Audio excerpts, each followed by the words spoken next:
Welcome to Stories Podcast. I'm your host, Amanda Weldin. Today's story is called Winnie the Pooh and the North Pole, written for you by A.A. Milne and adapted for audio by Daniel Hinds. Thanks! Enjoy the episode! Winnie the Pooh and the North Pole. One fine day in the 100 Acre Woods, Pooh had stumped up to the top of the forest to see if his friend Christopher Robin was interested in bears at all.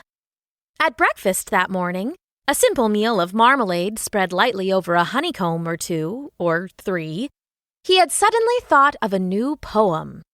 It began like this: "Sing ho for the life of a bear." When he had got as far as this, he scratched his head and thought to himself, "That's a very good start for a poem. But what about the second line?" He tried singing ho 2 or 3 times, but it didn't seem to help. Perhaps it would be better, he thought, if I sang hi for the life of a bear. So he sang it, but it wasn't. "Very well, then," he said. "I shall sing that first line twice, and perhaps if I sing it very quickly, I shall find myself singing the third and fourth lines before I have time to think of them, and that will be a good poem. Now then. Sing ho for the life of a bear. Sing ho for the life of a bear. I don't much mind if it rains or snows, 'cause I've got a lot of honey on my nice new nose. I don't much care if it snows or thaws, 'cause I've got a lot of honey on my nice clean paws. Sing ho for a bear. Sing ho for a Pooh, and I'll have a little something in an hour or two." He was so pleased with this poem that he sang it all the way to the top of the forest. And if I go on singing it much longer, he thought, it will be time for the little something, and then that last line won't be true. So he turned it into a hum instead. Christopher Robin was sitting outside his door, putting on his big boots. As soon as he saw the big boots, Pooh knew that an adventure was going to happen, and he brushed the honey off his nose with the back of his paw and spruced himself up as well as he could so as to look ready for anything. "Good morning, Christopher Robin," he called out. "Hello, Pooh Bear. I can't get this boot on." "That's bad," said Pooh. "Do you think you could very kindly lean on me? 'Cause I keep pulling so hard that I fall over backwards." Pooh sat down, dug his feet into the ground, and pushed hard against Christopher Robin's back. And Christopher Robin pushed hard against his, and pulled at his boot until he had got it on. "And that's that," said Pooh. "What do we do next?"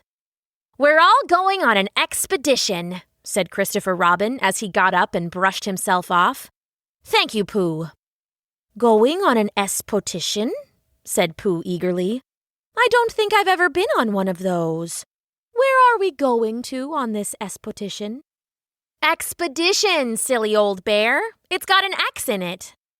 "Oh," said Pooh. "I know." But he didn't really. "We're going to discover the North Pole." "Oh," said Pooh again. "What is the North Pole?" he asked. "It's just a thing you discover," said Christopher Robin carelessly, not being quite sure himself. "Oh, I see," said Pooh. "Are bears any good at discovering it?" "Of course they are. And Rabbit and Kanga and all of you. It's an expedition. That's what an expedition means. A long line of everybody. You'd better tell the others to get ready while I see if my pop gun's all right. And we must all bring provisions." "Bring what?" "Things to eat." "Oh," said Pooh happily. "I thought you said provisions. I'll go and tell them." And he stumped off. The first person he met was Rabbit. "Hello, Rabbit," he said. "Is that you?" "Let's pretend it isn't," said Rabbit, "and see what happens." "I've got a message for you." "I'll give it to him." "We're all going on an expedition with Christopher Robin." "What is it when we're on it?" "A sort of boat, I think," said Pooh. "Oh, that sort." "Yes, and we're going to discover a pole or something. Or was it a mole? Anyhow, we're going to discover it." "We are we?" said Rabbit. "Yes, and we've got to bring things to eat with us, in case we want to eat them. Now, I'm going down to Piglet's. Tell Kanga, will you?" He left Rabbit and hurried down to Piglet's house. The piglet was sitting on the ground at the door of his house, blowing happily at a dandelion, and wondering whether it would be this year, next year, sometime, or never. He had just discovered that it would be never, and was trying to remember what it was and hoping it wasn't anything nice, when Pooh came up. "Oh, Piglet," said Pooh excitedly. "We're going on an expotition, all of us, with things to eat, to discover something." "To discover what?" said Piglet anxiously. "Oh, just something." "Nothing fierce." Christopher Robin didn't say anything about fierce. He just said it had an X. "Oh, it isn't their necks I mind," said Piglet earnestly. "It's their teeth. But if Christopher Robin is coming, I don't mind anything." In a little while, they were all ready at the top of the forest, and the expotition started. First came Christopher Robin and Rabbit, then Piglet and Pooh, then Kanga with Roo in her pocket, and Owl, then Eeyore, and, at the end, in a long line, all of Rabbit's friends and relations. "I didn't ask them," explained Rabbit carelessly. "They just came. They always do. They can march at the end after Eeyore." "What I say," said Eeyore, "is that it's unsettling. I didn't want to come on this what Pooh said. I only came to oblige. But here I am, and if I am the end of the what we're talking about, then let me be the end. But if every time I want to sit down for a little rest, I have to brush away half a dozen of Rabbit's smaller friends and relations first, then this isn't an whatever it is at all. It's simply a confused noise. That's what I say." "I see what Eeyore means," said Owl. "If you ask me—" "I'm not asking anybody," said Eeyore. "I'm just telling everybody. We can look for the North Pole, or we can play Here We Go Gathering Nuts in May with the end part of an ant's nest. It's all the same to me." There was a shout from the top of the line. "Come on!" said Christopher Robin. "Come on!" "Come on!" called Pooh and Piglet. "Come on!" called Owl. "We're starting," said Rabbit. "I must go." And he hurried off to the front of the expotition with Christopher Robin. "All right," said Eeyore. "We're going. Only don't blame me." So off they all went to discover the pole. And as they walked, they chattered to each other of this and that, all except Pooh, who was making up a poem. "This is the first verse," he said to Piglet when he was ready with it. "First verse of what?" "My poem." "What poem?" "This one." "Well, which one?" "Well, if you listen, Piglet, you'll hear it." "How do you know I'm not listening?" Pooh couldn't answer that one, so he began to sing. They all went off to discover the pole, Owl and Piglet and Rabbit and all. It's a thing you discover, as I've been told, by Owl and Piglet and Rabbit all. Eeyore, Christopher, Robin and Pooh, and Rabbit's relations all went too. And where the pole was, none of them knew. Sing hey for Owl and Rabbit and all. "Hush!" said Christopher Robin, turning round to Pooh. "We're just coming to a dangerous place." "Hush!" said Pooh, turning round quickly to Piglet. "Hush!" said Piglet to Kanga. "Hush!" said Kanga to Owl, while Roo said, "Hush, hush," several times to himself very quietly. "Hush!" said Owl to Eeyore. "Hush!" said Eeyore in a terrible voice to all of Rabbit's friends and relations. And hush, they said hastily to each other all down the line, until it got to the last one of all. And the last and smallest friend and relation was so upset to find the whole Expotition was saying hush to him that he buried himself head downwards in a crack in the ground and stayed there for 2 days until the danger was over, and then went home in a great hurry and lived quietly with his aunt ever afterwards. They had come to a stream which twisted and tumbled between high rocky banks, and Christopher Robin saw at once how dangerous it was. "It's just the place," he exclaimed, "for an ambush." "What sort of bush?" whispered Pooh to Piglet. "A berry bush?" "My dear Pooh," said Owl in his superior way, "don't you know what an ambush is?" "Owl," said Piglet, looking round at him severely. "Pooh's whisper was a perfectly private whisper, and there was no need." "An ambush," said Owl, "is a sort of surprise." "So is a berry bush sometimes," said Pooh. "An ambush, as I was about to explain to Pooh," said Piglet, "is a sort of surprise." "If people jump out at you suddenly, that's an ambush," said Owl. "It's an ambush, Pooh, when people jump out at you suddenly," explained Piglet. Pooh, who now knew what an ambush was, said that a berry bush had sprung at him suddenly one day when he fell off a tree, and he had taken 6 days to get all the prickles out of himself. "We are not talking about berry bushes," said Owl a little crossly. "I am," said Pooh. They were climbing very cautiously up the stream now, going from rock to rock, and after they had gone a little way, they came to a place where the banks widened out at each side, so that on each side of the water there was a level strip of grass on which they could sit down and rest. As soon as he saw this, Christopher Robin called, "Halt!" and they all sat down and rested. "I think," said Christopher Robin, "that we ought to eat all our provisions now, so that we shan't have so much to carry." "Eat all our what?" said Pooh. "All that we've brought," said Piglet, getting to work. "That's a good idea," said Pooh, and he got to work too. "Have you all got something?" asked Christopher Robin with his mouth full. "All except me," said Eeyore. "As usual."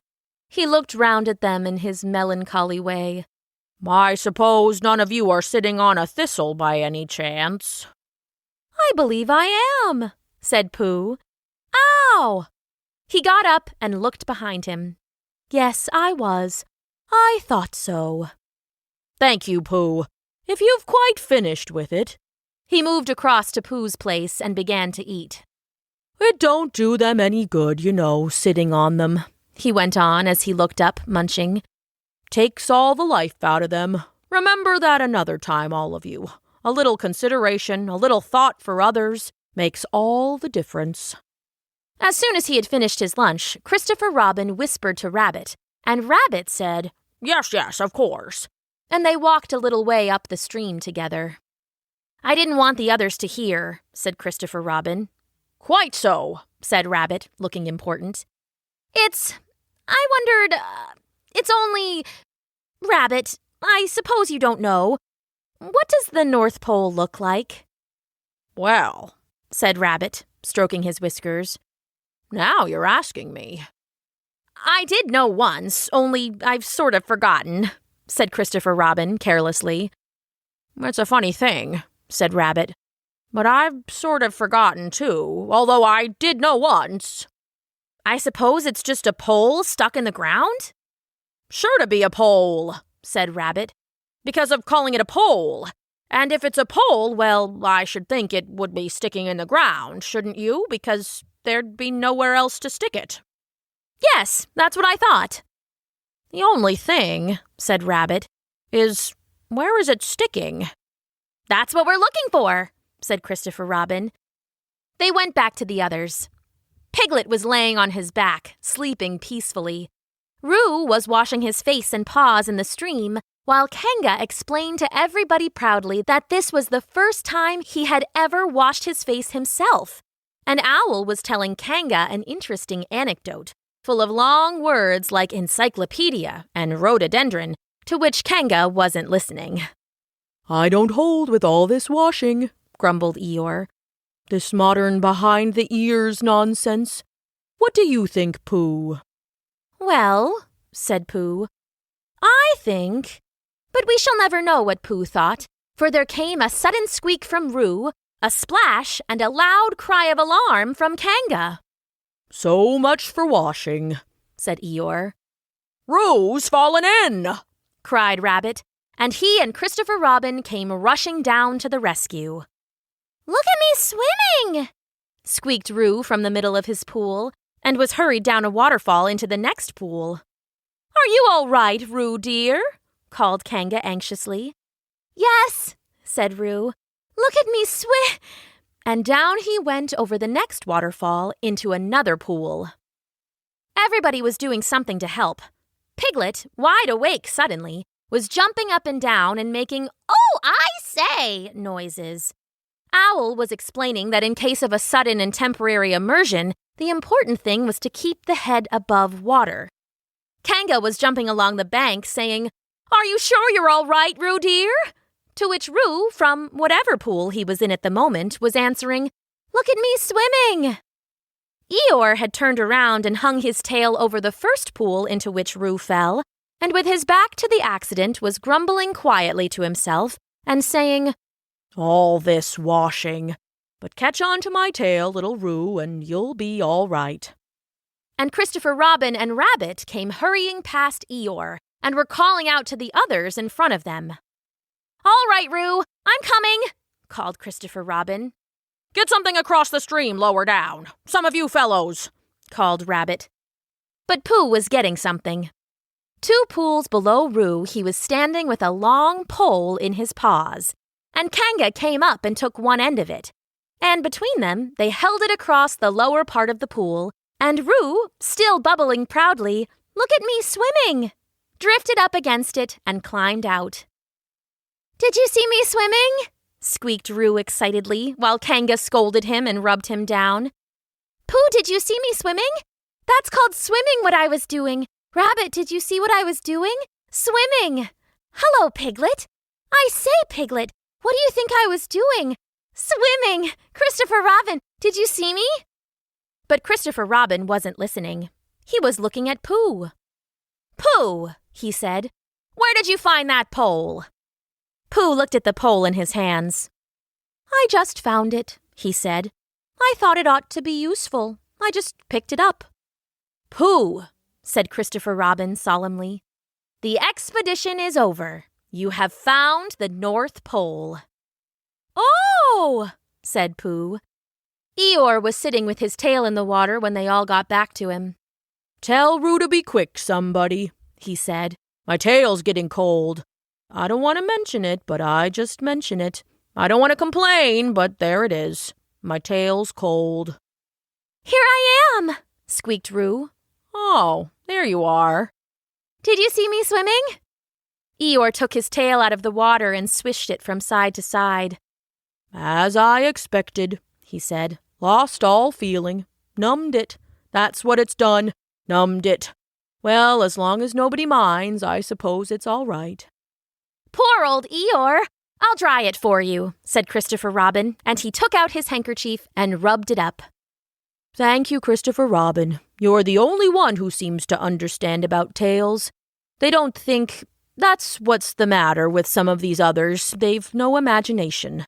A tail isn't a tail to them. It's just a little bit extra at the back." "Never mind, Eeyore," said Christopher Robin, rubbing his hardest. "Is that better?" "It's feeling more like a tail, perhaps. It belongs again, if you know what I mean." "Hello, Eeyore," said Pooh, coming up to them with his pole. "Hello, Pooh. Thank you for asking, but I shall be able to use it again in a day or 2. "Use what?" said Pooh. "What we were talking about." "I wasn't talking about anything," said Pooh, looking puzzled. "My mistake again. I thought you were saying how sorry you were about my tail, being all numb, and could you do anything to help?" "No," said Pooh. "That wasn't me," he said. He thought for a little and then suggested helpfully, "Perhaps it was somebody else." "Well, thank him for me when you see him." Pooh looked anxiously at Christopher Robin. Pooh's found the North Pole, said Christopher Robin. Isn't that lovely? Pooh looked modestly down. Is that it? Said Eeyore. Yes, said Christopher Robin. Is that what we were looking for? Yes, said Pooh. Oh, said Eeyore. Well, anyhow, it didn't rain, he said. They stuck the pole in the ground and Christopher Robin tied a message onto it. North Pole, discovered by Pooh. Pooh found it. Then they all went home again. And I think, but I am not quite sure, that Roo had a hot bath and went straight to bed. But Pooh went back to his own house, and feeling very proud of what he had done, had a little something to revive himself. Just a few jars of honey, plus a few more for dessert, before the brave bear explorer fell fast asleep. The end.